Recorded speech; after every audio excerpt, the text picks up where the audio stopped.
Oh, here's one just about you. Okay. You want to hear this one? Yes, please. Great. A satanic Illuminati pedophile in Iowa. And that's me. Yeah. How do you feel about that?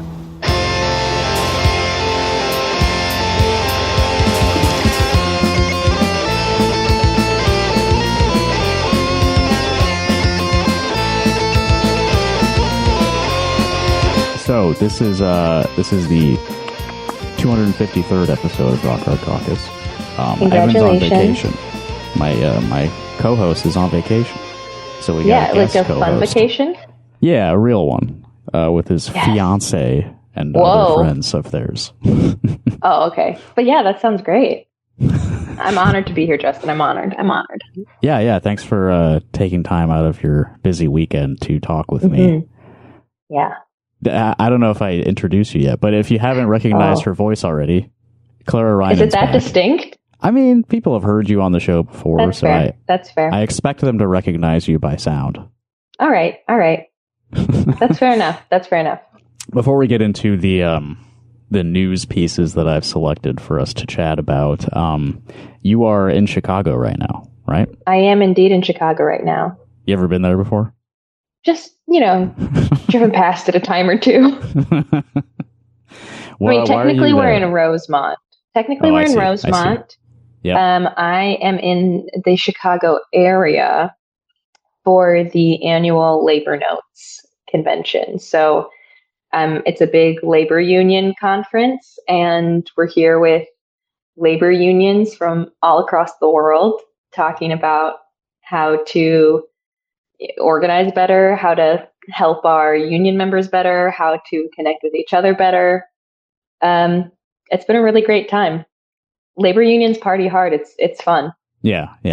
Labor Notes did an event in Iowa City a few years ago. I forget what they called that, but it was like a very local, like how to organize better. Basically the same thing you're talking about. Yeah.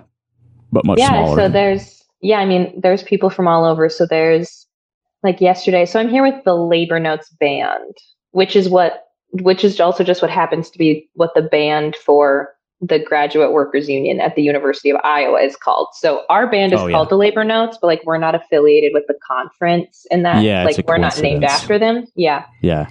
Our union democratically voted on our band name. So was it intentionally? I mean, Notes because music, but was it like you guys knew about Labor Notes, right? I voted for yes, but I voted for Beatles too. So, but I like Labor Notes. So yeah, we're here for that. And it's really cool. Like we played for this group called CORE yesterday, which is the Caucus of Rank and File Educators. Mm-hmm. And, it's been really cool to talk to. Well, and what's really funny is that even at a conference like this, where so many people are, the type of arguments I'm getting into at this sort of convention. Ooh, I really did party too hard last night. The kind of arguments I'm getting into are like, oh, is it, what's more effective? Is it more effective to have like this structure or this structure? Like, it's not like, do people deserve human rights? Yeah. Should we? But even at a conference, put more people in prison? Yeah. Do we want to expand it to 120 beds, or should we just go right ahead to the 210? Yeah. But it's interesting because thinking ahead, smart. The interesting thing is like there are still counter protesters, but the counter protesters are like the revolutionary communists. There are some Trotskyists here. Yeah. The classic stuff. Gosh, I've forgotten what their name is because it's a really long name, so it's probably not worth remembering. That's how that works, right? Oh yeah. If you make the name too long, it's like you don't even want to be remembered, do you? Yeah. The problem is that like I'm not. Well, this isn't a problem. I actually think this is one of the really great things about unions. Is like I did not grow up in a union family. My parents just weren't in professions where they had the opportunity to be in unions because like my dad was a pastor and a physician. Like they're fine.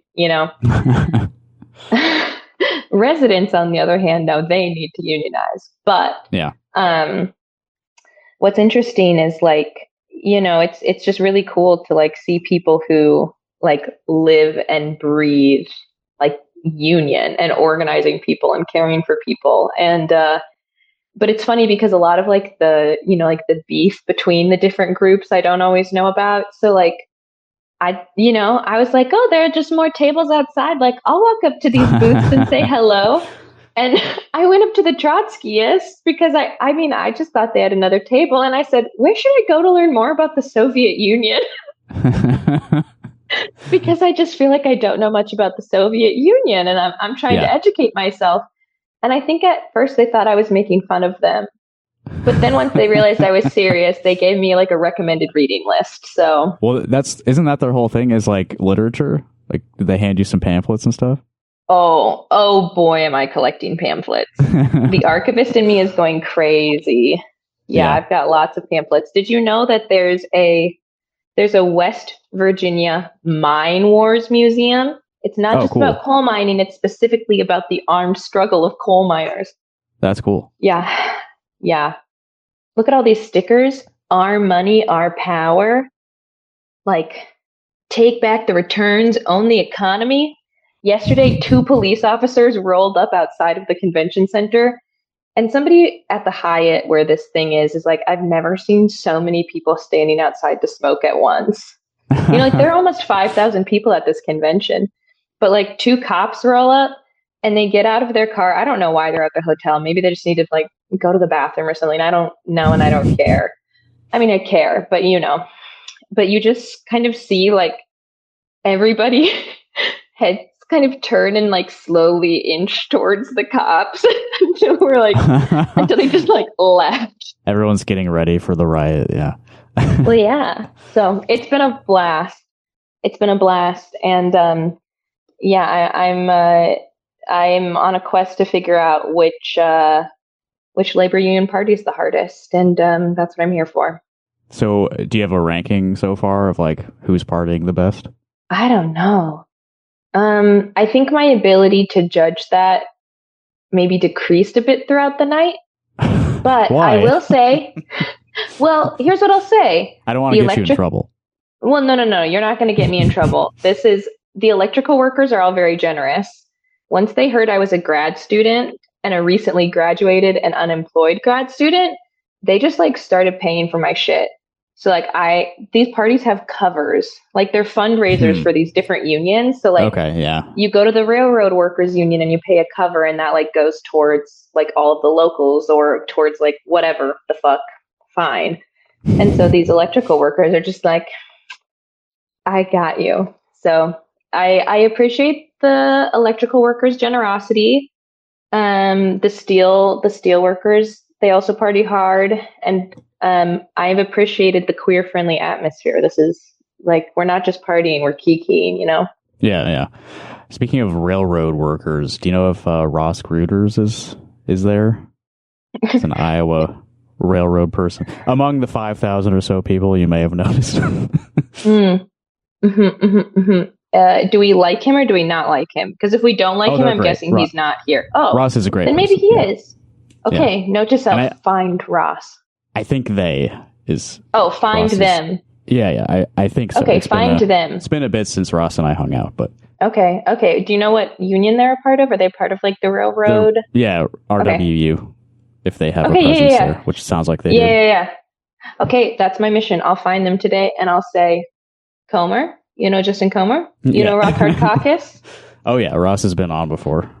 I ran into somebody last night who knows Allie and Solomon and has a drawing that Allie's kid did like on their fridge on the West Coast. Oh. How did you find each other? I just made small talk. See, that's what organizing is, right? It's just like being willing to speak to people. That's a big part of it. I think what it is I just am, I'm a little too self-aware about like the awkwardness that is permanently embedded within me. And so I've just decided to embrace it. And so when I see an empty spot in a circle, I think that should be me filling in that circle. And so I walk up to them and I say, I'm going to join your circle. And they say, okay. And that's how I make friends here. Yeah, that's smart.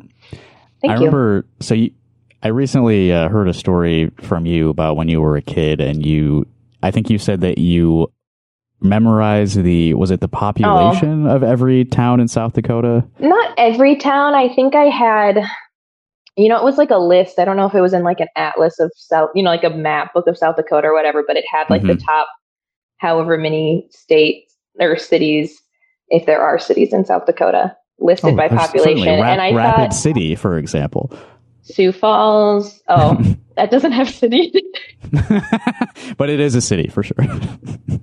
It is, yeah. And so so I memorized those because I thought it would be a really good, fast way to make friends, to be like, oh, you're from Platte, South Dakota. Did you know the population according to the 2010 census was blah, blah, blah, blah, blah, or the 2000 census? It didn't work out that great, but it works now in adulthood. Yeah, you were doing this to like ingratiate yourself to people, right? Yeah, I thought it would show them that I had an active enough interest in people to know their town size. Yeah. I mean, it works better as an adult. That makes sense because when you say it to a kid, they're like, "What's wrong with you?" And as an adult, we have the experience to know, oh, okay, neurodivergence. I get it. Yeah, you're like, that person's just autistic. Yeah. Like literally yesterday, there are so many queer people at this event that like yesterday I was trying to find my sunglasses in my purse and like somebody offered to like hold the coffee and somebody else offered to hold my water bottle. And then a third person goes, that's a lot of drinks. Are you neurodivergent or bisexual? Both? Oh. And I was like, is that a bisexual thing? Oh, Justin. Like the multiple drinks? I think so. Huh. I think so. I think it was also like I had an iced coffee, which I think contributed to it. Sure. Well, okay. So bisexuality, you tend to be attracted to a wider variety of people. So maybe you have a greater thirst. Is that what it is? I think that's one of those stereotypes about bisexual people they're trying to get rid of. I'm just trying to understand the connection to the multiple drinks thing. I think it's that same. I mean, how hypothetical and scientific and pseudoscience-y do you want me to get?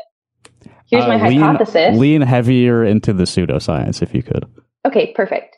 My hypothesis is that, you see a larger percentage of queer folks in like the neurodivergent community, for example, or the LGBT. Wait, I already said this is queer folks I'm talking about. Like you see a higher percentage of them in like the neurodivergent community.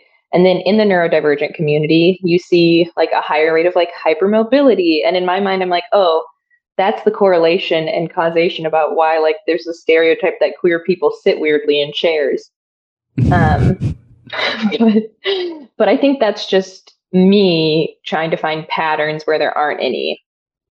And that's why I take 150 milligrams of sertraline a day. Yeah. Does that, what did you say you take? Sertraline. Okay. And that decreases your ability to recognize patterns?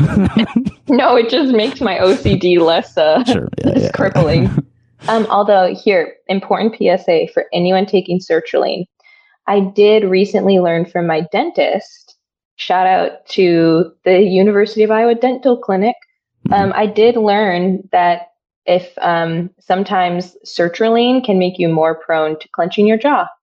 So if you take sertraline and your jaw is abnormally tight, talk to your psychiatrist about it. Yeah, that's been an issue for you, right? I think I remember you bringing that up before.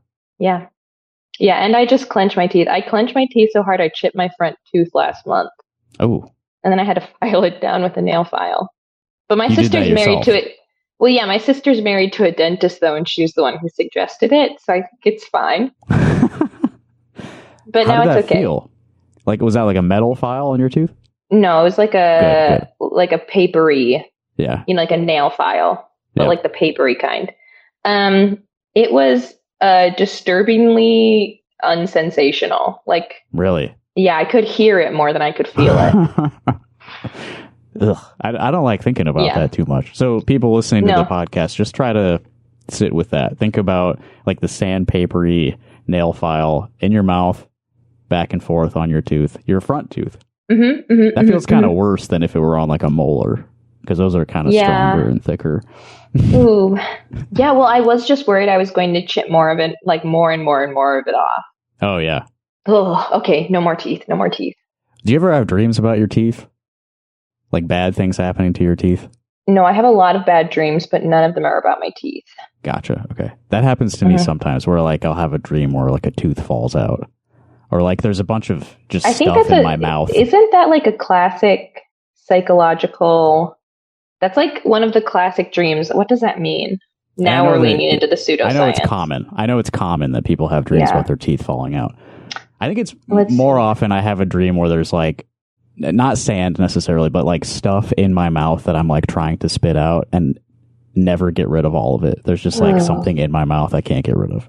Yeah, that's what I describe as a stress dream. Like I don't have nightmares. I just have stress dreams. Yeah. And most of the time for me, it is. Most of my dreams are like I'm trying to finish doing something, but it just keeps happening. Or oftentimes, like I get shot in my dreams, and then it's not like I'm dead or dying. In fact, I'm like, why am I not bleeding more? But like I can't find a doctor, but somehow I can still walk and move. But you're like, but I've been shot. Yeah, the dream where you like are trying to complete a task and can't do it. That's like a common theme for bad dreams for me. Yeah, I often also dream that I'm like back in theater school and it's like the first night and I didn't know the play was starting and it's a musical and I don't know my lines. I don't know the choreography. It's bad. It's bad. I had one of those actually not long ago where like somebody asked me to like fill in for a role in a play. I haven't acted since like middle school, I think. And I don't know, in the dream I was game, but it was like the show is tonight. I can't memorize the script. So I was like, in the dream, the show is happening and I'm like trying to hide the script on the set in various places and like try to like keep an eye on the paper and like listen to what's going on. And then somehow I'm going to jump in at the right time with the right lines. And no one will notice. You're just playing it real cool. Yeah, crazy scenario that never happens. No, but if it ever does, you'd be prepared. Yeah, I practiced in my subconscious for that inevitability. Yeah, so I did look up what the teeth falling out in dreams means, and it would you prefer the like an actual source or the Google AI definition? Well, it's AI, so let's not do that one. Well, you don't have a choice to opt in now. Anytime you use Google, it just happens. Yeah. I've been trying to use like Start Page, a different search browser, but it's just Google is too easy. Yeah, and it's extremely ubiquitous by design. Yeah. Let's see. People 25 to 54 were more likely to have a dream about their teeth falling out than younger people. Imagine. Are you within that age range, Justin? I am in that huge age range, yeah. Okay. Most respondents link it to stress, lack of control, or actual tooth pain. As it turns out, they may be right. And this is from sleepfoundation.org. So it's an organization, not a company, which I think means you can trust them more. Yeah, that makes sense. An organization is not necessarily completely motivated by profit. So, yeah. Right? I think that's possible. Maybe. Do you want to talk about political fashion? Oh, yes, I do. Okay, so this is a guest column submitted to Bleeding Heartland last week, June 7th by Dan Pillar. I was just looking for stuff that like maybe would be interesting to talk about on the show, and I saw this, and I thought that Clara might like it. It's called Political Fashion. Little background on Dan Pillar. He was a business reporter for more than 4 decades, working for the Des Moines Register and the Fort Worth Star-Telegram. He was the agriculture reporter for the Register, and he lives in Ankeny now. And he's going to tell us some of his thoughts and like the history of the clothes that people running for office wear. So definitely like a surface level kind of thing. We'll get into it. With the post-primary pause, it's time for a candid chat about the state of political fashion. And I don't mean left-right, progressive, conservative trends. I'm talking about the way our male candidates dress. And this next paragraph is in parentheses, which kind of suggests that maybe it could be left out entirely. And I think that maybe it should have been. But Dan writes, parenthetically, I learned years ago to avoid commentary on women's clothing, except to note that they are beautiful. Besides, women politicos today tend to dress very well. More about that later. For now, it's the men I wonder about. And I don't think he ever comes back to that in this piece. So we can look forward to a future column by Dan Pillar about women's dress. And maybe the more about that later just remained like a purely subconscious parenthetical. You know? More about that later. You'll be thinking about it. I'll be thinking about it. It doesn't need to be said, but well, later. I mean, based on this, it seems like Dan spends more of his time thinking about men. For now, it's the men I wonder about. Totally, yeah. A lot of people have said that. It's the men I wonder about. Okay, so I'm a man. Clara's a woman. Let me just give that another pass. I learned years ago to avoid commentary on women's clothing, except to note they are beautiful. Does he mean the clothes or the women? That's a really great question. ¿Por qué no los dos? Why not both? I guess that's true. Yeah. I hope he means the clothes, but that also feels like a strange way to describe like what I often think of as like business suit. Yeah, that's beautiful. Like when I think of like women in fashion, my brain automatically jumps to like Hillary Clinton in a pink pantsuit. You know what I mean? Right. Yeah. Yeah. Like that's a pale pink pantsuit. Yeah. And I wouldn't necessarily describe that as beautiful. We could maybe say like elegant, buttoned up. I don't know. I'll think of more adjectives. More on that later. And so I don't want this to be weird between us, but like you're dressed fairly professionally right now, right? You've got a button-up shirt on. It's a crop top button-up though, and I do have maybe one more button unbuttoned than I would for like a job interview. Sure, I mean, but you're just in a hotel room right now. But I mean, I can only see you from like shoulders up, basically. But okay. Basically, you look like this would be fine for a job interview, from what I can see, right? Yes. Or a Zoom interview for sure. Yeah. A Zoom interview. Like this is what I wore for a job interview that I had on Zoom a few months ago, but like with pajama bottoms. So I think you're right on track. Right. Yeah. Or if, you've run for office, if you were like at a candidate forum, that shirt seems right for the occasion. Oh yeah, absolutely. Okay. And like, I think you look nice. Thank you. I don't know that I would say that shirt is beautiful. That doesn't seem appropriate. Yeah, I certainly wouldn't describe it that way either. Yeah. More from Dan here. We've seen U.S. Senator John Fetterman of Pennsylvania continue to wear a hoodie and shorts at the Capitol, even though such attire is not permitted in the Senate chamber. I think he wears the hoodie. About this guy. Well, yeah, here's my, I actually had a friend from high school who I used to be very close with. And then when he started working for John Fetterman, I was kind of like, I don't really know if we should be pals anymore. Mm-hmm. But we still talk sometimes, and he does not work for John Fetterman anymore. So there's been a lot of turnover for some reason. Oh, odd. Wonder why. But my personal hypothesis is that John Fetterman is wearing the hoodie now so that he can always keep the gold pager that Netanyahu gave him in the pocket, and he can kind of like play with it like a fidget. Yeah. Is that real? I don't think I knew about the pager. Yeah. Interesting. Yeah. I never heard about that. I want to see when it was, and I want to make sure I'm not, mischaracterizing anything that the state of Israel has done. You got to be careful with that. Yeah, we can only tell here's what I'll say. It's pretty easy to be like, Israel is in fact committing a genocide and has for a long time. But I want to make sure that I'm getting the date right on this gold pager gifting. That would ruin my journalistic integrity. Okay. Important detail. It is a silver-plated beeper, not a gold-plated beeper. This was right after the pager attacks in Lebanon. Oh my God, he is such a scumbag.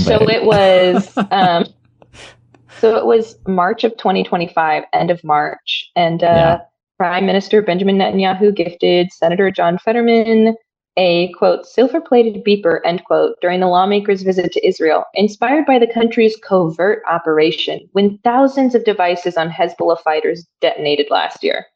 Yeah. And Netanyahu said, this is a silver-plated beeper. The real beeper is like 1/10 the weight. It's nothing, but it changes history. End quote. Yeah. So, yeah. Well, we can only hope that pager will someday fulfill its destiny. In Nebraska, mechanic and union leader Dan Osborne also affects the working class hero appearance, and he almost unseated U.S. Senator Deb Fischer 2 years ago. Osborne has reprised his work shirt look this year to run even in early polls against a certified billionaire, Senator Pete Ricketts. I didn't know Pete Ricketts was a billionaire. That's crazy. Nebraska's Democratic Party gave up on finding a candidate who could beat Ricketts and cleared the field for independent Osborne. I don't know if Dan's trying to imply something here, but is he attributing the more casual dress to these men's success? I think so. I think what he's trying to do is show that these men are not just of the people, but they're smart political operators because they can analyze what their constituents relate to. They're not like those female politicians who are only wearing beautiful clothing that are entirely unrelatable. The men are of the people. Yeah. We're simple people, men who vote.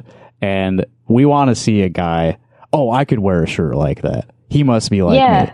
Whereas when I see a woman, it's I could never be that. I don't relate at all. Well, Justin, you could. We know you're one of the only straight people in the Iowa City community. You're just not trying hard enough. Yeah. But that's exactly what I'm saying, right? Is not trying hard enough. That's what these guys look like, and that's what I need to see. No, and I think part of it is kind of they didn't have time to dress up. They're too busy fixing things. They're too busy, they're too busy saving the world. Yeah. And then we get into the man of the hour. In Maine, oh my God. Democrat and oyster farmer Graham Plattner apparently so wowed the backwards hat crowd that he scared a sitting governor, Janet Mills, out of the race. Who's the backwards hat crowd? Well, and did he wow them because he also wore a backwards hat? I don't think I've even seen him wearing a hat. I've maybe seen him in a beanie. But that tracks for Maine. Right. Backwards hat is not... Backwards hat crowd. I don't really see that. No, because I mean, if I'm being 100% honest, when I hear that reads like a subtext for young black kids. You know what I mean? Or inner city youth is what backwards hat crowd. At least I feel would have meant this reads a lot. I love my dad, but this reads a lot like some political commentary my dad would make. And I feel backwards hat crowd is something that he would have said before I kind of radicalized him. You know what I mean? And he would mean it as a euphemism for black youth. Yeah. Backwards hat, saggy pants. I feel those two things I would hear connected a lot. But now I think I associate a lot of backwards hats with lesbians also. Okay. So maybe that's why Janet got scared. Weirdly, I still associate backwards hat with Max from Goof Troop. Do you know the Disney Goof cartoon Troop? about... Yeah, Goofy, the dog guy, his son. I know of them. Sorry, I find Goofy really scary in the same way that I find ragdoll physics really scary. He's just kind of floppy, and I don't like that. It's unsettling. Sure. Really big and lanky, yeah. Yeah, but I do understand. Well, also, okay, no, because the Goofy movie. Yeah.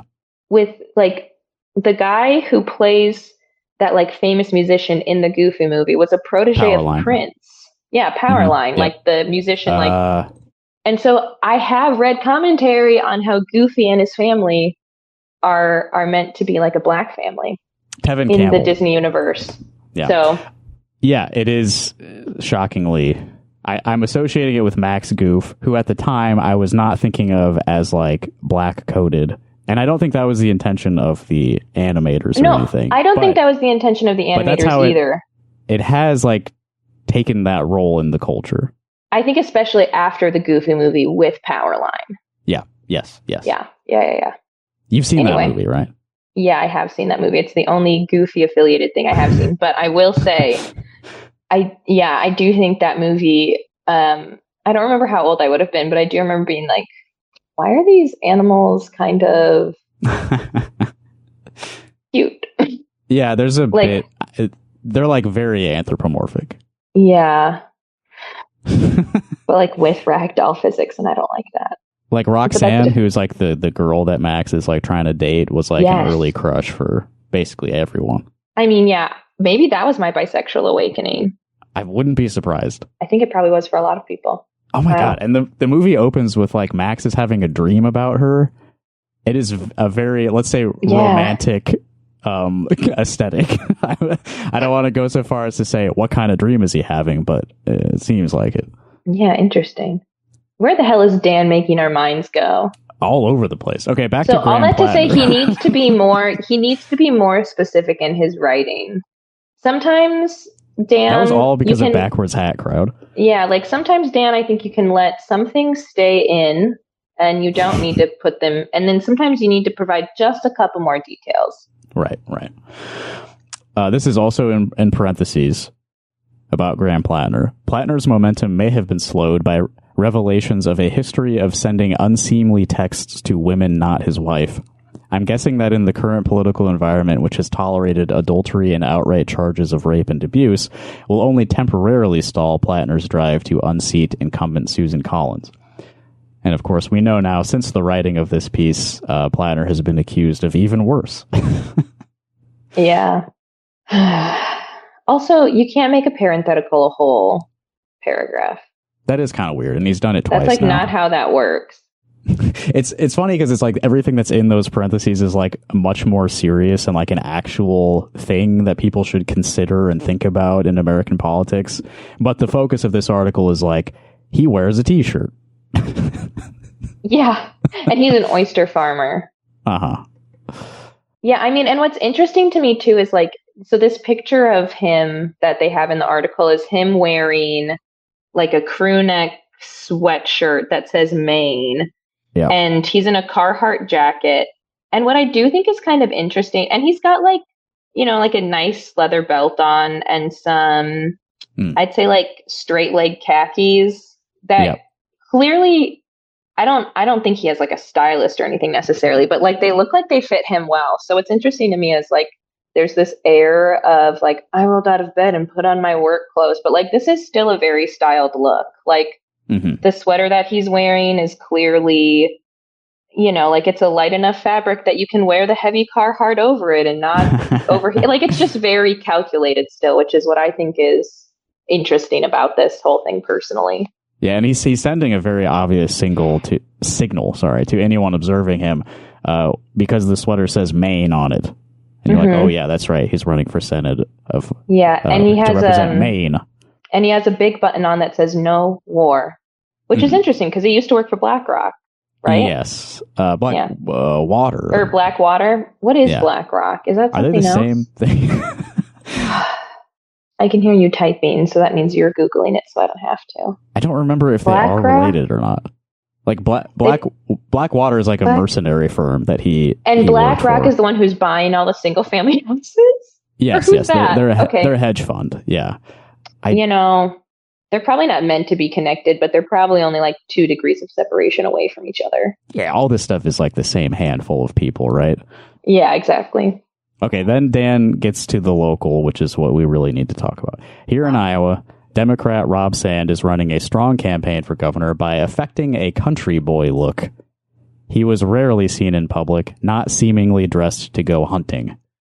And then the country boy look is a baseball hat and a t-shirt. Yeah, I don't think Dan goes hunting. And then he's got that like a vest thing. The vest. But still with the short sleeve underneath, which I also wouldn't necessarily associate with hunting. Yeah. Honestly, to me, the thing that reads the most hunting is the fact that he's wearing a baseball cap. I mean, I think I see Rob Sand in boots a lot too. Like when I picture him in my mind, I see him in like Tim's or something, you know? I think that's right. I feel like I've seen him wearing those. Which is so funny to me because those are like the expensive, like these guys are wearing like the expensive outdoor clothing, which is like not actually what their constituents are wearing. And Rob Sand is really trying to smize in this photo. He's trying to get this sort of like, I can only describe it as like trying to mimic the Mona Lisa, where like one corner of his mouth is definitely turned down into a frown. And he's kind of smiling with his eyes, a la Tyra Banks, and maybe the other corner of his mouth is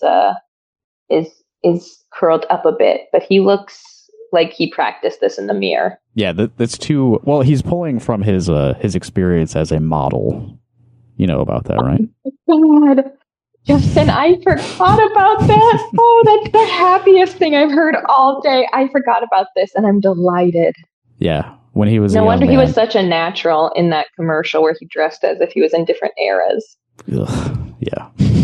But yeah, that particular mouth shape definitely takes practice because you're like isolating muscles on opposite sides of your mouth. And it's like, how do you do that? And you know and he does know which side is his good side because you can see him turned that way. When I try to do it, I just kind of look like Popeye. Yeah. I look really angry because I can't, I think because I have to think so hard that my brows just naturally like furrow. The concentration, yeah. We call those the Reynen 11s. Everyone in my family like furrows their brows so much we get these like 11s in our forehead. Oh, okay. Yeah, the crease in your skin right there. Yeah, but I mean, it looks like Rob Sand's got him too. Letting himself age naturally, so elegant. He looks very effortless when he does the smirk that I cannot do. Yeah. Only at the very end of his primary campaign did Sand risk appearing in a commercial wearing a suit jacket. What a great risk he took. Groundbreaking. And that's why he should be the governor. He's really putting himself out there. He's taking big swings at the right time. I mean, I've seen him wear a suit a lot. Like when he does like press conferences in his role as the state auditor. Yeah, exactly. Exactly. And, you know, that's his professional life. I don't know. Yeah, that's his professional job. So as an auditor, it's like you got to look the part. But as governor, you got to like wear a vest and a T-shirt. Are auditors accountants? Like, how do you become an auditor? Well, he actually worked for the Attorney General's office first, and then he ran for auditor. He prosecuted people? Love that. Yeah, he worked for Tom Miller, who was the... that explains why he wants to make weed legal, but not expunge it from anyone's records. Yes. Yeah. He probably put some of them behind bars. Wow. Yep. All right. Tom Miller was the longest-serving state attorney general, I think, in this entire country. And Rob was in his office for a while. I mean, didn't we also have, like, the most ancient governor possible? Yeah, Branstad is the longest-serving governor ever. Yep. Ew. Good stuff. And then moving over to Rob's opponent. Yeah. Tell me about Zach Lan. Ditto for the Republican primary winner, Zach Lawn. He affected Lawn? It's actually Lane, but what did you say? You said Lan? Yeah. I say Lawn. It's Lahn. Okay. That's lawn to me. Yeah. Oh, no, that's fine. I think it's, you know, I take respecting people's names really seriously. So I just want to know that I'm saying it the right way. Even this piece of shit is owed that, I think, maybe. Sorry. I've taken the opposite position. Well, I would prefer to make fun of him for other things, like his clothing or his position. His clothing. I want to make fun of his appearance. Easy. He affected a pullover casual look while campaigning, but showed up at his victory celebration wearing a suit coat and tie. I think what Dan is discovering here is, I believe this is called code switching. Yeah. It's almost like we dress differently based on what we want or need from any given circumstance. Yeah. If I were a public figure like this, I would never be seen. I would have like a signature look, like a cartoon character, and I would only appear in public wearing that one thing. Yeah. Like Larry, the Wizard Lord. I always mess up his... Larry Sievers? Yeah, I love him. Yeah, he voted for me. Oh, good. Yeah, he's got a particular outfit. I love it. Every time I see him, I give him a big hug, but he's always wearing the jacket with spikes. So it's a little painful, but gotta be careful. He's just a light to the world. Yeah. And I think code switching, what a novel topic. If I were to wear like the same thing for the entire campaign, that would demonstrate consistency, right? You can trust me. I never change. What exactly put the button-down look into the dustbin of history? Donald Trump, as might be expected, has a lot to do with it by running off with big chunks of the traditionally Democratic working-class vote. Now, this may not make any sense, but I'm going to continue. Trump stuck with suits appropriate for his image as a business big shot, but offered right-wing social and cultural issues and a whole lot of class grievances that went down well with a farmer labor caste that thinks it has plenty of its own grievances and proved ready to vote accordingly. Okay, Dan, but Trump, he actually is kind of what I was just describing. Like, Trump is always wearing the same thing, and it's a suit. And he doesn't even look good in it. So did he put the suit in the dustbin of history because people don't want to dress like him? Like, that's his thing now? I think, I mean, to me, it's kind of like, I think no one, there is something interesting about Trump in the sense that, like, he says so much heinous stuff all the time and just says it, which I think is what Dan is meaning with, like, offered right-wing social and cultural issues and, like, class grievances. Right. Literally no one else could get away with saying such insane rhetoric. And so they have to do it with the suit instead. Oh, okay. Huh. Interesting. So he's kind of the mirror opposite of this, where he, like, says whatever he wants, but he still maintains the classic appearance, the classic look. And so all these other guys are doing the opposite, where, like, they have to toe the line on, like, acceptable rhetoric, but there's a bit of a breakdown in the standard expectations for your apparel, your dress. So they're trying to get the same bonus, like political points, through a different medium. I don't know. No, I do, and yes, yeah. This is crazy too. Several of the newer generation of blue collar candidates, such as Plattner and Osborne, who I'm pretty confident these are both business owners. I don't know if that makes you blue collar. They are also veterans who must figure that the military uniform they once wore outpolls any tailored suit they could buy. Dan does know that, like, a Carhartt isn't part of the uniform, right? Yeah, they don't wear those to campaign. Yeah, and, like, the boots that they're wearing are not the same boots that they wear in their military uniforms. So candidates from both parties who carefully prepped themselves for political leadership on Ivy League campuses and in think tanks and consulting offices have realized they need to do more to reach the truck stop class. That means junking the tailored suit and donning hoodies, seed corn caps, and blue jeans. So we had earlier the backwards hat crowd, and now we have the truck stop class. Yeah, those do feel distinctly different to me. Do they to you? Or is Dan trying to say they're the same thing? Like, is Dan trying to say that the truck, like, is the backwards hat, like, is he using those two things interchangeably? They definitely have different connotations. Backwards hat. I think so too. Even if you take, like, our initial, like, racial connotation there out of it. Yeah. Backwards hat is definitely a young thing, right? And then truck stop class is more like truckers who are not kids. Yes. Interesting. Truck stop class also just feels demeaning. Yeah. I love truck stops. On your way back from Chicago, you could stop at the world's largest truck stop if you want. Yeah, I could. I sure could, Justin. I sure could.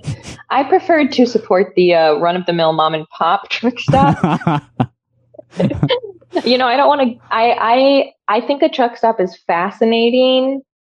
But the second you can like get haircuts at the truck stop, this is just a mall. Yeah. They have a dentist too. Oh, oddly enough, I support that more than the haircuts. Mm-hmm.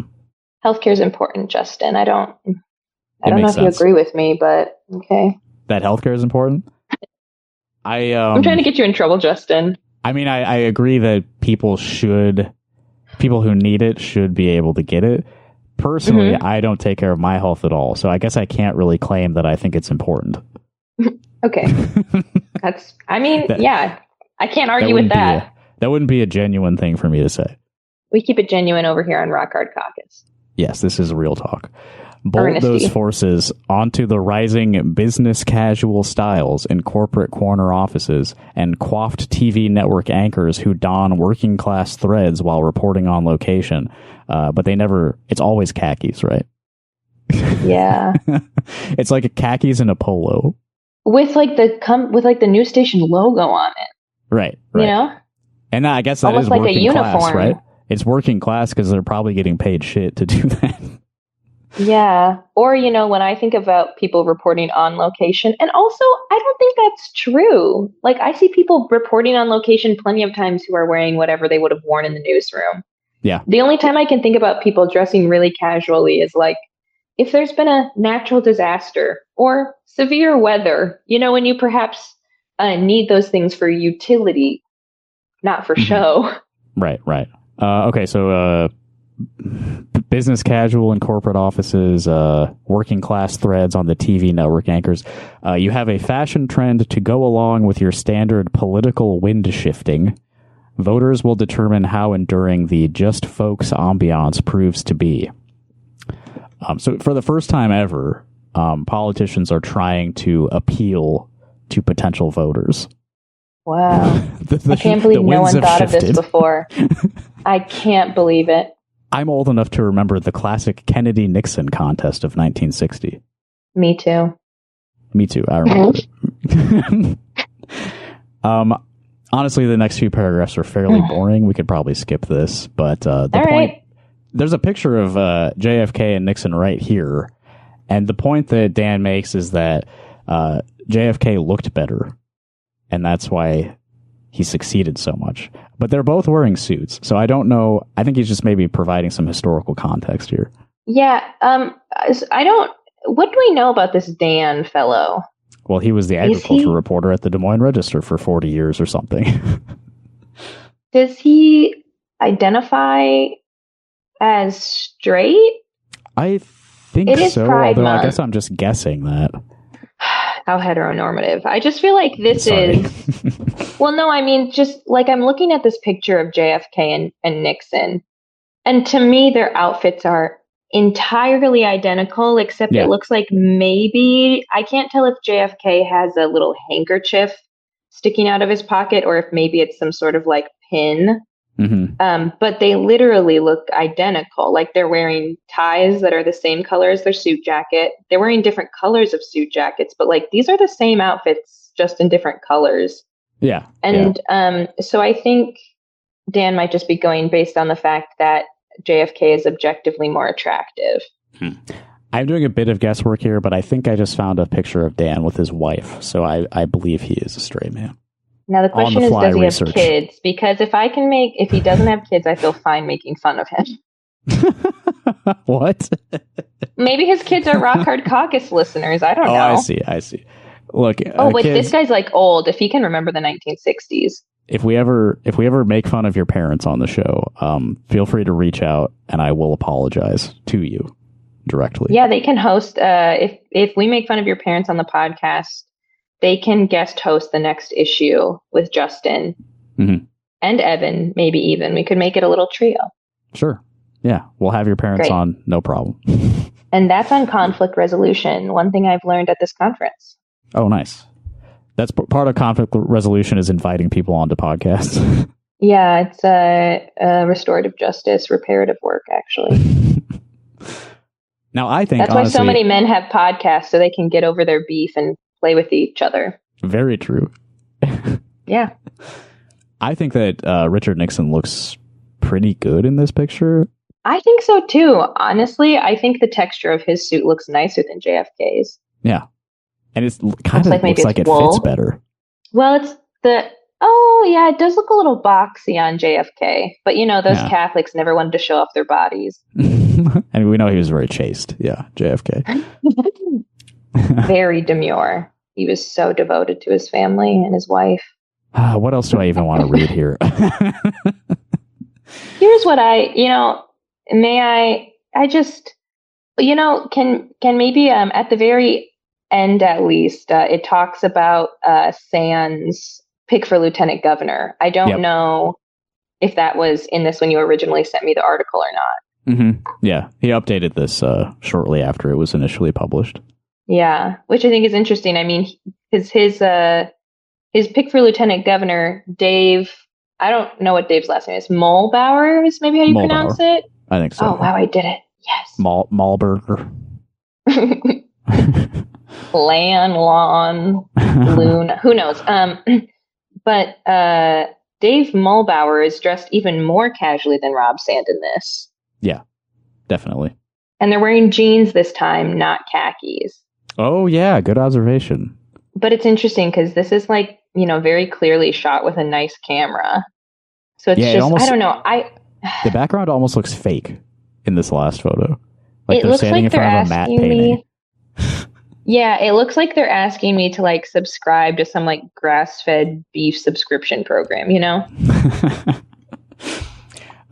So let me read what Dan wrote here. Sand announced that Crawford County Supervisor and fifth-generation cattleman Dave Malberger was his pick for lieutenant governor. It will be the perfect ticket for the new political sartorial age. So guys wearing hats and work jackets. Now, this is perfect. This is perfect. Never been done before. This will appeal to the common man more than anything ever has before. This can't be beat. Yeah, it's the peak fashion. I wear jeans too. Somebody call Vogue. Yeah, but I bet the jeans they're wearing are more expensive than the jeans you wear. I would bet on that.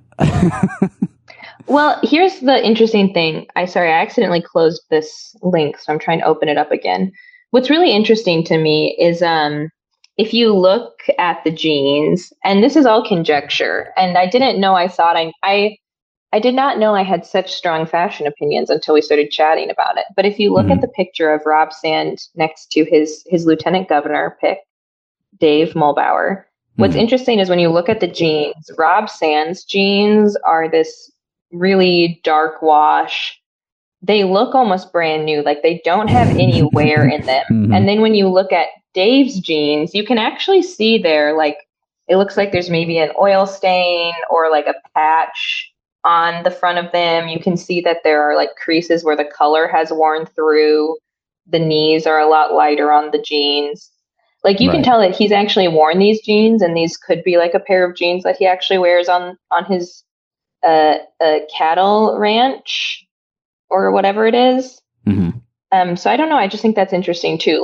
One of these people is actually working class and is wearing their real clothes, and the other person is putting it on, Yeah, or at least it's a little bit more genuine, a little more believable. Yeah, that's true. I mean, I have no idea what kind of cattle operation this Dave Mulbauer guy is running. For all I know, it could be a CAFO or something.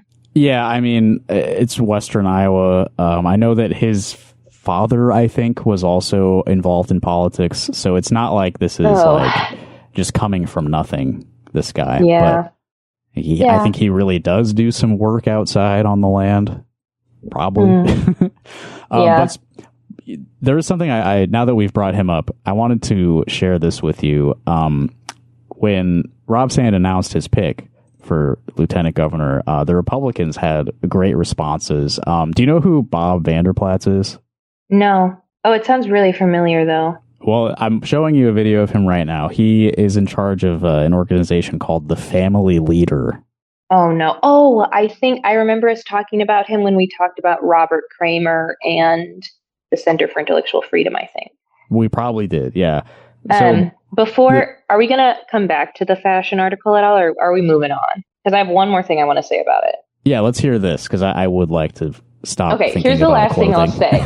Well, no, this is what I'll say, which is interesting, is that, like, there have always been think pieces about women's fashion in politics. Yeah. So, like, while I think this article is kind of silly, and in a lot of ways, like, I can't decide. I mean, no offense, Dan, but I think the article's a little unclear.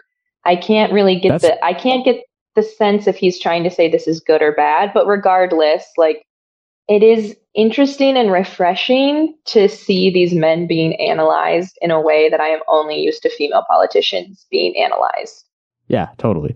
But I feel kind of the same way. Is like, I read the whole thing and I was like, and like, I don't understand if he said anything really. Yeah, it's more like he's just kind of bringing together these examples. Maybe he's trying to point out a pattern, but it is just interesting that, like, you know, for these male politicians, for these men, like, regardless of what Dan thinks about it, dressing like the working class and, you know, not putting on this overly buttoned up appearance has worked really well for them. But I think if any female politician tried to show up to an event in something other than something that was, like, slightly more professional than what the event dictated, right, I think that would be received entirely differently. Like, you even see that in local politics when you look at, like, how Lisa Green Douglas, as much as I don't like her, like, Lisa Green Douglas and Mandy, like, the way they dress for county supervisors meetings, and even V to an extent as a gender non-conforming person, like, I think feels some of this pressure as well. Mm-hmm. Like, the three of them dress much more professionally than Rod Sullivan in his Hawaiian shirts and John Green with his cowboy hat. Yes. So I just think there's always been this difference. John is actually a great example to go along with all of Dan's examples of, like, you know, he's dressing to look apart, which is part of his image as a politician, and is maybe not entirely, like, coming from a genuine place, but it's part of the look that he's established as, like, part of the character that you're voting for. Yeah. And I just think, you know, you mentioned code switching earlier, and it isn't, you know, it's just another one of those things where I think it's one of those moments. The way this reads to me is like Dan really is realizing that people code switch for the first time, when the rest of us are kind of like, you don't think about this every day all the time. You know, like, you don't think about how what you're wearing is going to be received where you walk into.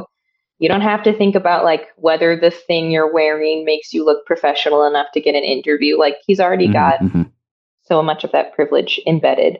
So, Dan, I think you should take this one back to the drawing board, buddy. And that's all. All right. Let's hear from this family leader guy. I'm ready to be led in my family. Yes. Okay. So, you know, John is a cowboy hat guy as well, John Green. Dave Mulbauer, cowboy hat guy. Not in the pictures we saw, but often he's wearing a cowboy hat. He briefly ran for Senate, I think in 2022, and he and John did, like, a campaign thing together. I remember because the two cowboy hat guys really, like, stuck with me. Yeah. And also Zach Lawn picked his running mate. He picked Derek Wolf, who is another cowboy hat guy. So we got a lot of cowboy hat guys going on right now. But yes, I'm going to have to start wearing a cowboy hat to, you know, bring it back a little bit. Yes. Make it cool again. Soon we will all be wearing cowboy hats. I have always wanted a pair of cowboy boots, but I haven't been able to find any that fit. So if anyone has any recommendations. I don't. I mean, like, second hand. I mean, like, I'm sure I could find them if I had the money to buy them new. But anyway, okay. Let me be led by this man. Okay. So yeah, Dave Mulbauer, cowboy hat guy, Western Iowa, Crawford County. The Republicans had a lot to say about this. So here's Bob Vanderplatz of the Family Leader responding to the news. Breaking news, Rob Sand just picked his choice for lieutenant governor. In an interview with the Des Moines Register, this is what he had to say. What do you think the state and the governor and lieutenant governor can do to make farms like this work better? I'm a lifetime farmer. It's in my blood. I mean, the biggest thing I want to say is that we're here to back farmers. Farming is in my blood. We're here to back farmers. Gosh, if that sounded a little bit too scripted, it probably was. It should be lost on any of us, said Zach. Wait, it should be lost on any of us? Sorry to cut him off there. You could do a second take, Bob. Come on. Yeah, jump cuts are okay in short form. It should be lost on any of us, said Zach Lane is a farmer. And now Rob Sand goes out to western Iowa, where he knows he's going to have a disastrous night on election night, to pick a farmer to try to beat Zach Lane. To me, it's just another tactic of Rob Sand trying to pull the wool over your eyes and trying to get votes that really aren't his, and he knows they're not his. So I think what we're going to do is we're going to try to expose Rob Sand and the agenda of Zach Lane and really find out who's the real deal. I'm confident Iowans will make the right choice. How is that the only thing that's made me want to support Rob Sand?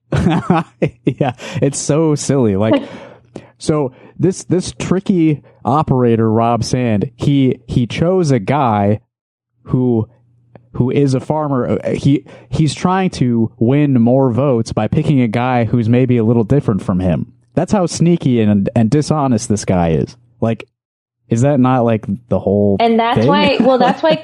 that's why Kamala Harris didn't win the presidential election, because she picked Tim Walz, someone so different from her, to be her running mate. That's the only reason. Yeah. Like, everybody knows that that's like how that choice is made, right? Like a presidential candidate picks a VP candidate who will like maybe pick up a demographic that wouldn't automatically vote for you. Like, wait, are you telling me you have to be strategic in politics, Justin? Yeah, what the fuck is this? He's acting like this is like, you can't make do decisions? that. You can't do that. You have to like pick your wife as your running mate or something. Like, well, I mean, doesn't Rob Sand's wife's family have like connections to like huge Republican donors or something? Or aren't they Republican donors? Yes, Nixon Lauritsen, his father-in-law, has contributed many dollars to politicians of all stripes in Iowa. And there's a lot of Republicans in charge in Iowa, so he gave them a lot of money. I wonder why. Yeah. We got to get money out of politics, man. It's a big ask. Yeah, it is. And I don't plan to be the one to fix it. Okay, more on the Republican response to the Mulbauer choice. This is from the Iowa GOP website. This is a press release from June 9th, right after the choice was made. It starts like this. Rob Sand built his campaign around Iowa's water quality challenges. Are they sure they didn't mean to write Chris Jones? Yeah, he actually didn't do that. Rob Sand did not build his campaign around that. He avoided making any like concrete claims about Iowa's water quality until maybe a few months ago. Yeah. Then he picked a running mate whose family feedlot was repeatedly investigated and ultimately fined after manure-contaminated runoff entered Iowa streams and tributaries. So this is Dave Mulbauer is guilty of some pollution, it seems. DNR records show investigators found manure-contaminated runoff from the Mulbauer operation entered Iowa streams and tributaries. Water samples showed elevated ammonia levels and other indicators of pollution. The operation was subject of multiple complaints and investigations before enforcement action was taken, and so on and so on.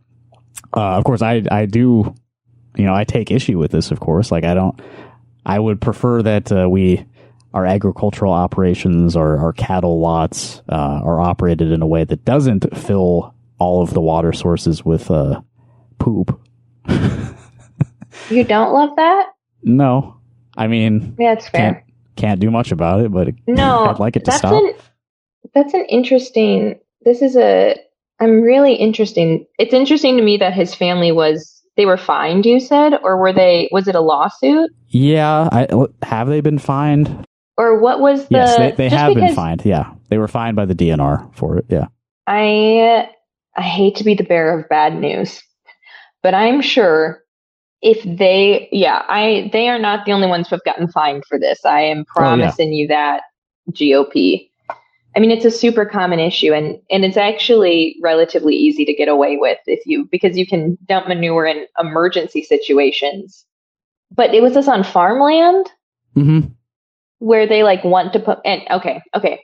I just, sometimes Republicans not making sense is almost more infuriating than having to argue with them because you just can't follow their train of thought. Well, let me read directly. This is Iowa GOP spokeswoman Jade Seachy. Sorry if I got that name wrong. Rob Sand has spent years making water quality a centerpiece of his political brand. That's just an absolute lie, but we'll keep going. Yeah, that's not true. Yet one of the first major decisions of his gubernatorial campaign was selecting a running mate whose family operation was repeatedly investigated and ultimately fined for violating Iowa water quality laws. Apparently, water quality matters a lot less to Rob Sand when it becomes politically inconvenient. And you could take the name Rob Sand out of that and plug in literally any Iowa politician. Like, yeah, maybe like one of the Iowa Republican politicians who's trying to make it illegal to sue pesticide manufacturers. That's insane to me. There are so many people like in the state legislature who do own and operate farms who are guilty of this and more. Like, this is everyone.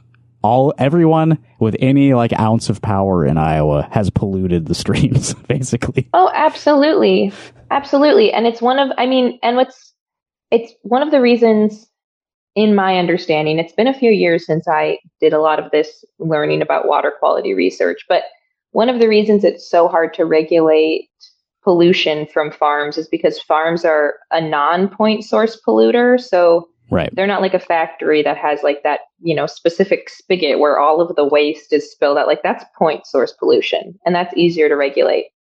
And in a lot of people's opinions, myself included, like farms, especially if they have like tiles under their farms or something and they have the runoff ditches, like that to me is point source pollution. So listen, Iowa Republicans, if you've got a problem with this, feel free to change the structure of how agricultural pollutants are classified. I would challenge you to. I think that would make it even easier to find someone like the Mulbauers if you really wanted to.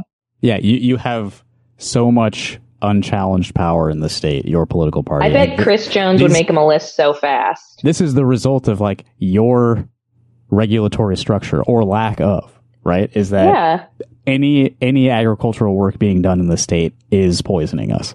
Exactly. And what do you think they were growing on that farmland? Do you think it was corn for ethanol? I wonder. Soybeans, corn for feed. Who knows? It was, one of them. It's not even, anger. Yeah. I am grateful that this is like front and center, I guess, in this gubernatorial race is water quality. Like they have to talk about it now. They have no choice. So they just are sort of going to like do hot potato with it. Like, oh, well, your guy poisoned a stream. It's like Zach Lawn owns farmland as well and is absolutely going to be guilty of the same shit. Definitely. Yeah, I mean, what, doesn't he own farmland in Iowa and Kansas? Where he spends most of his time? I don't think he owns any farmland down in Kansas, but he does own a private school.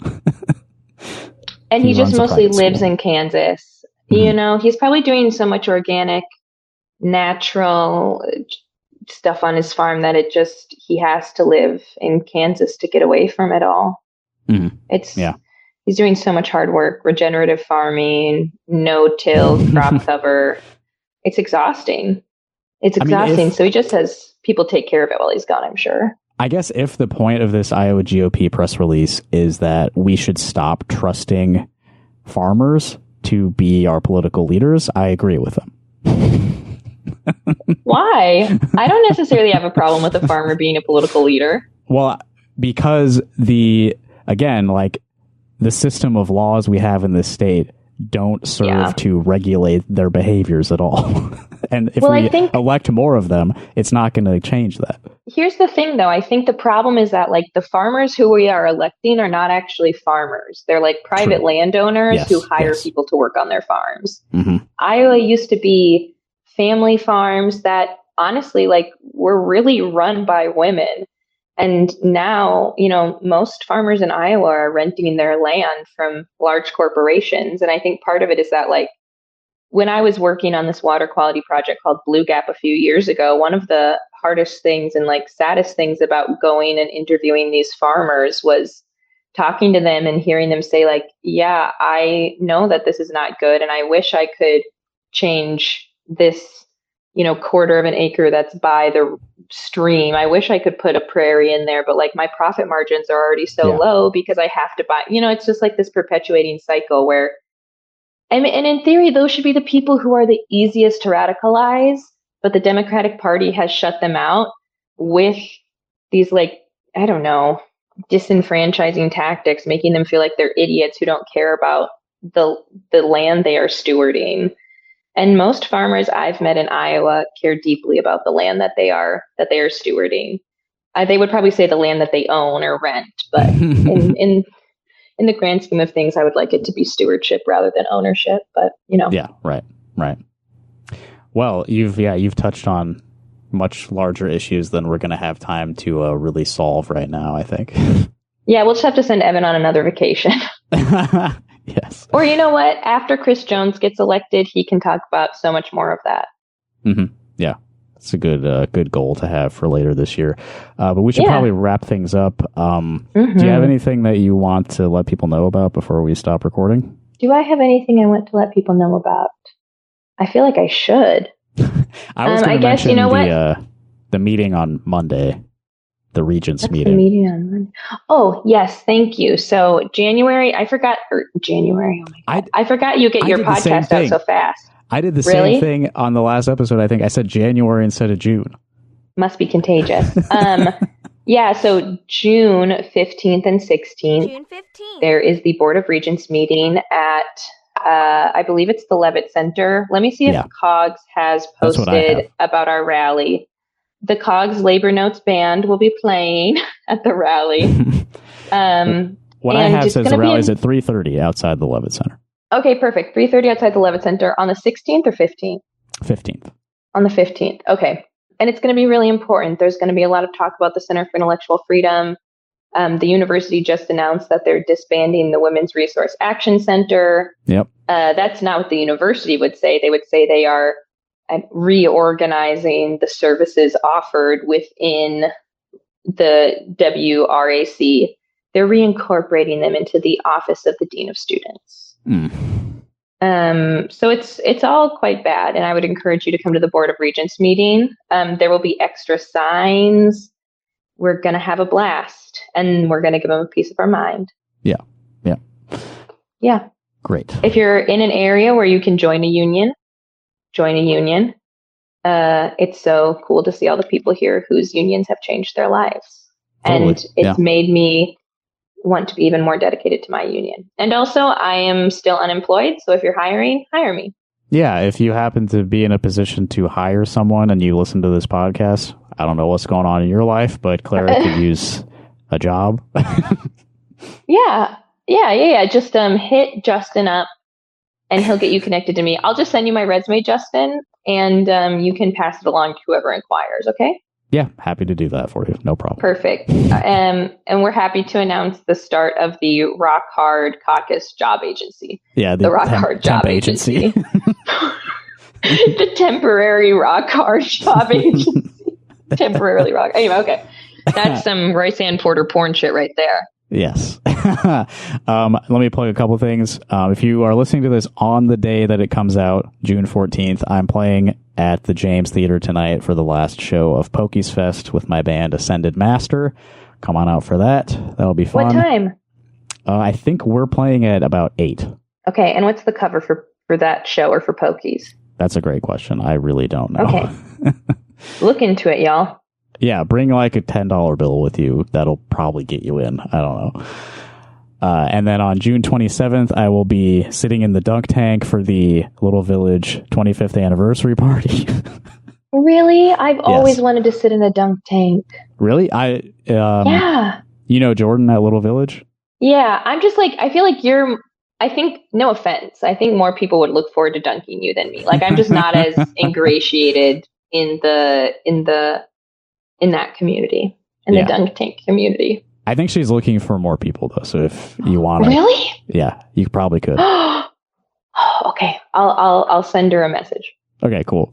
And then so that's going to be at like 5 p.m. at the Little Village office, and then later that night, again, this is June 27th. I'm going to be playing a solo set at Public Space One Close House, supporting Cast Off Form, a noise artist from Omaha who is on tour. If you want to maybe offer Clara a job or reach out to us for any other reason, you can call the number 319-849-8733. It is a voicemail inbox. I'm not going to answer the phone, but anything you want to tell us about, 319-849-8733. We'd love to hear from you. We'd especially love to hear your fashion takes. Yes, that did take up the bulk of today's episode. So if you want to talk to us about like jeans and polos and everything, we'd love to hear your thoughts on that. If you like the podcast and you'd like to support its continued existence, you can give us money at patreon.com/rockhardcaucus. I just released an episode with our friend Lorelei talking about Slipknot music videos. So that's the most recent thing you can find up there. Whole bunch of stuff. Patreon.com/rockhardcaucus. We're going to close out with some local music now. My friends at the 5-Pin Din are doing a radio show on KICI, a local radio station, and they put a ready mix on their Bandcamp page, 5pindin.bandcamp.com, and I'm going to play a clip from that. And if you have music that you would like us to play on the show, please go to our website, rockhardcock.us. There is a submission link near the top of the page to send us your music. Have you never heard the URL of the website before? You look a little surprised, Clara. No, I haven't.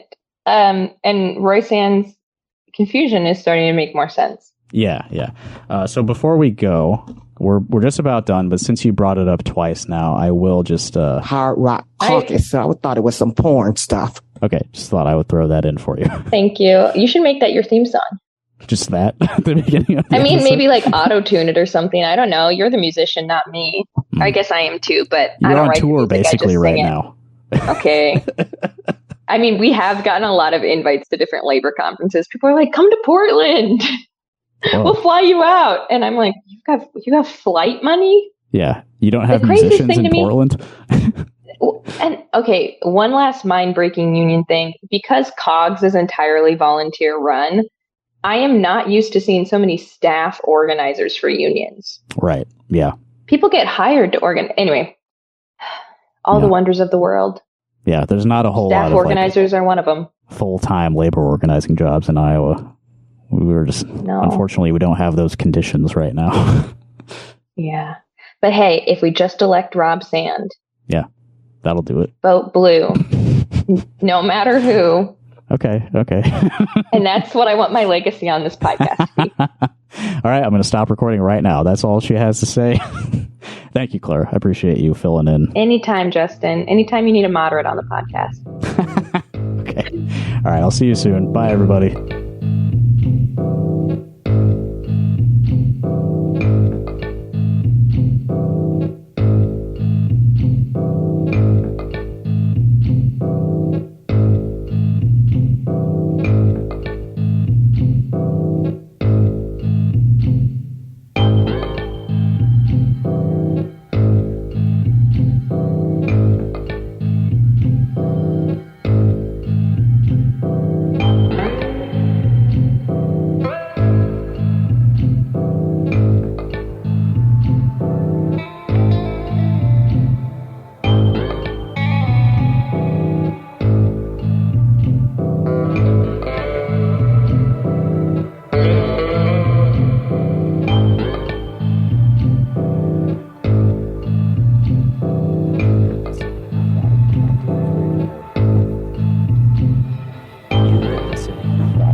You've been listening to 5-Pin Dins Radio. You've been listening to 5-Pin Dins Radio. You've been listening to 5-Pin Din is a brand new place for music and art enthusiasts. Come on by Thursdays from 5 to 9 p.m. Until next time, keep listening.